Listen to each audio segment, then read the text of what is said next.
जहां आज फिर से बेस्टर्न घाटी पहुंचेगी एनआईए की टीम। दरअसल आतंकियों के एंट्री और एग्जिट की मैपिंग की जाएगी। किस तरह से आतंकियों ने एंट्री ली बेस्टर्न घाटी में और एग्जिट किस तरह से की गई, इसकी मैपिंग होगी। एनआईए की 12 सदस्यीय टीम पूरे मामले की जांच पड़ताल कर रही है। पहलगाम हमले की जांच एनआईए कर रही है। एनआईए को जांच सौंप दी गई है और एक बार फिर से बेस्टर्न घाटी पहुंची एनआईए की टीम, जहां आतंकियों की एंट्री और एग्जिट गेट की मैपिंग की जाएगी। एनआईए की 12 सदस्यीय टीम पूरे मामले की जांच पड़ताल कर रही है। तो बड़ी खबर आपको बता दें, पहलगाम हमले की जांच एनआईए को सौंप दी गई है। एनआईए पूरे मामले की जांच पड़ताल कर रही है।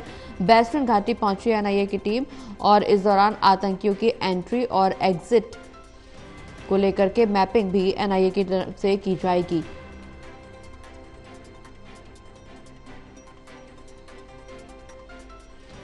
ज्यादा जानकारी के लिए हमारे साथ असिस्टेंट एडिटर लेफ्टिनेंट कांडपाल जी फोन लाइन पर जुड़े हुए हैं। ललित जी, एनआईए की 12 सदस्यीय टीम पूरे मामले की जांच पड़ताल कर रही है। पहलगाम हमले की जांच एनआईए की तरफ से की गई है। बेस्टर्न घाटी पहुंची एनआईए की टीम, एक बार फिर से एंट्री और एग्जिट गेट की मैपिंग की जाएगी।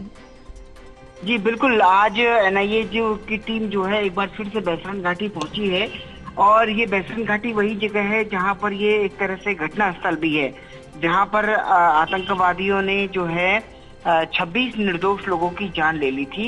और इसी जगह से प्रगति हमारे सामने कई सारे वीडियोस भी निकलकर सामने आए थे जिसमें निहत्थे लोगों को हमने मरते हुए देखा था। तो आज जो है यहाँ पर अब इस पूरे मामले की जांच जो कर रही है एनआईए, वो एनआईए इस पूरे मामले की जांच करने के साथ यहाँ पर जो एंट्री और एग्जिट गेट है उसकी मैपिंग कर रही है। साथ ही और भी पूरे इलाके की तलाशी लेने के साथ साथ दूसरे कई काम जो है यहाँ पर किए जा रहे हैं इन्वेस्टिगेशन से रिलेटेड। और इस पूरे मामले में दरअसल एनआईए को एक सैटेलाइट फोन भी के सिग्नल्स भी मिले थे। उस सिग्नल्स के बाद जो है एनआईए की टीम की जो जांच का दायरा था, वो जांच का दायरा भी अब काफी बढ़ चुका है। तो कुल मिलाकर अब ये एनआईए की टीम ये कोशिश कर रही है पता लगाने की कि एक तो इन लोगों ने किस तरीके से घटना को अंजाम दिया और दूसरा ये कि घटना के बाद ये लोग कहाँ की तरफ भागे और कैसे उनका क्लू जो है वो जुटाया जा सकता है। तो एनआईए की जांच के कई पहलू हैं।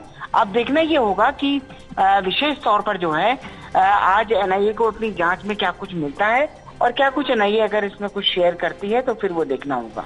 बिल्कुल ललित जी, 12 सदस्यीय टीम जांच पड़ताल कर रही है। चूंकि एंट्री और एग्जिट की मैपिंग तो जरूर की जाएगी, लेकिन इस बीच हाल ही में जो एक वीडियो निकल करके सामने आया जिसमें जिप लाइन ऑपरेटर का वो वीडियो बताया जा रहा है जिसमें वो धार्मिक नारे लगाते हुए नजर आ रहा है। हालांकि उसको भी पूछताछ के लिए बुलाया गया। क्या इस पूरे मामले पर औपचारिक बयान कोई टीम की तरफ से सामने आया है? देखिए, एनआईए की तरफ से उसको पूछताछ के लिए कल भी बुलाया गया था और कल उससे काफी देर तक पूछताछ की है एनआईए की टीम ने कि आखिरकार ये जो पूरा घटनाक्रम हुआ उसमें वो जिस तरीके से नारे लगा रहा था उसकी क्या वजह रही थी। इसके तरफ से कई और सारे भी सवाल हैं जो कि टीम पूछ रही है।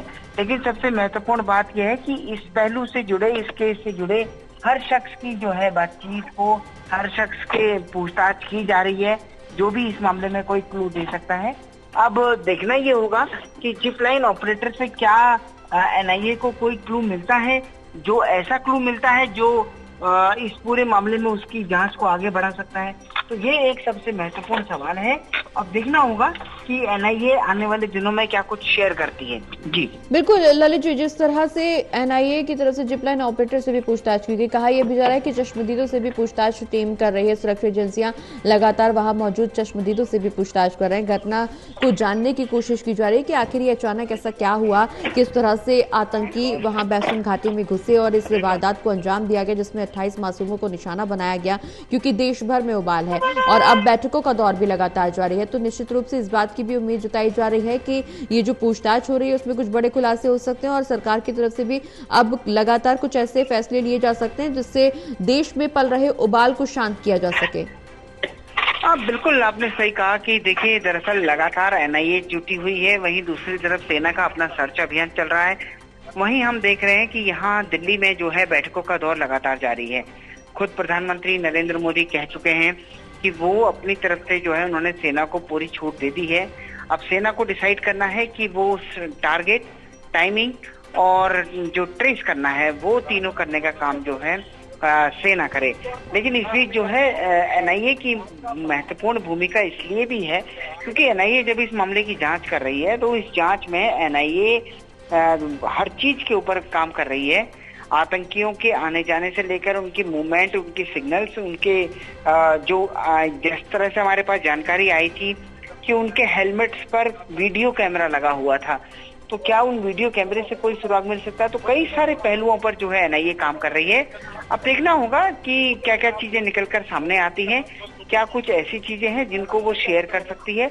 अगर वो शेयर करती है तो फिर इसके बारे में पता चल पाएगा कि आखिरकार आतंकियों का कहां से कनेक्शन जुड़ा हुआ था। जी चलिए, बहुत बहुत शुक्रिया ललित जी, ये तमाम जानकारी दर्शकों तक पहुंचाने के लिए।